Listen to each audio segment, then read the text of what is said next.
A giant tick of approval. That's what parents are giving the decision to keep schools closed and mandate vaccinations for teachers. But it does mean even more time at home, and almost 2 months out of the classroom is taking its toll. Reporter Louise Tanuth and camera operator Marika Habazi have the story. The sun's out in Tamaki Makaurau, and parents and children are making the most of it. Hayley Thompson has just finished a group workout in Onehunga. It's keeping her sane in lockdown. The news about vaccines and no school next week is a relief. I 100% back it, because our kids can't be vaccinated, the little ones, and I have a 6-year-old, so... But almost 2 months at home's been tough for her kids. They need connection, and they're missing their friends, and I think, they're little people that also have feelings, so... Simran echoes her frustration. I was excited that schools will be open. I want the schools open.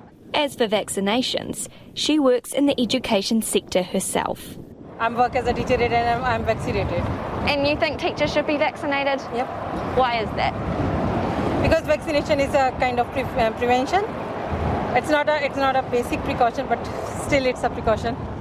Others like Kulu are more optimistic about more time at home. Good.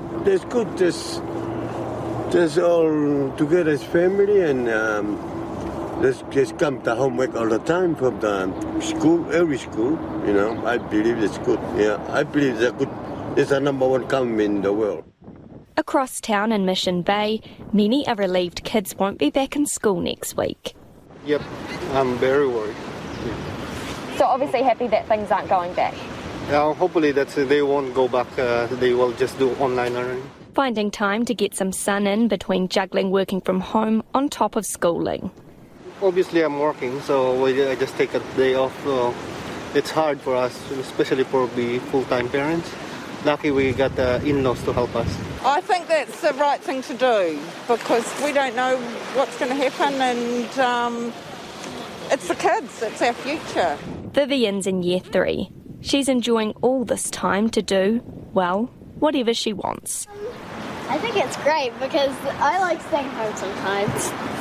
You're enjoying being at home? Yeah. What have you been? It's kind of boring. What have you been doing with all your time? Honestly, I don't really know.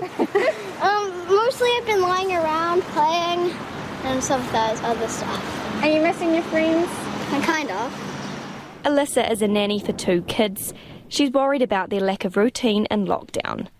I'm not really surprised, but I'm more concerned about when it actually will go back, whether it'll even get back this year or this month, because then it's going to be Christmas holidays.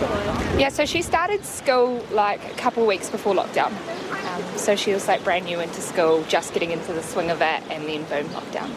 As she works with children, she welcomes the new vaccine rules. It's a personal choice, and I don't think that it should be pushed on anyone, but I do understand the reasons behind it, and I do want to protect the children. The Swan family are out enjoying some ice creams. It's been tough all working at home, so they're loving the chance to meet up with friends from one other household. Any excuse to get out of the house and do something that's a bit different, because it's just become quite monotonous each day, and I think the kids are really missing having friends to play with and engage with and connect with, so that's been pretty important to us, so get these guys to meet some friends and things too as they can, so it's been really nice actually. The kids, Rebecca, Cameron and Kira, are feeling the effects of 2 months out of the classroom. Really hard to stay motivated and actually do the work, and it's harder to learn overall. It's really boring. There's not much to do because you've already done it all last lockdown. And it's just hard to stay motivated at school. Sometimes you just go off subject. Yeah. School and early childhood staff who have contact with children must get their first vaccination by the 15th of November this year and their second by the 1st of January next year. They'll be required to keep a register of staff who are vaccinated and ensure only immunised staff have contact with students.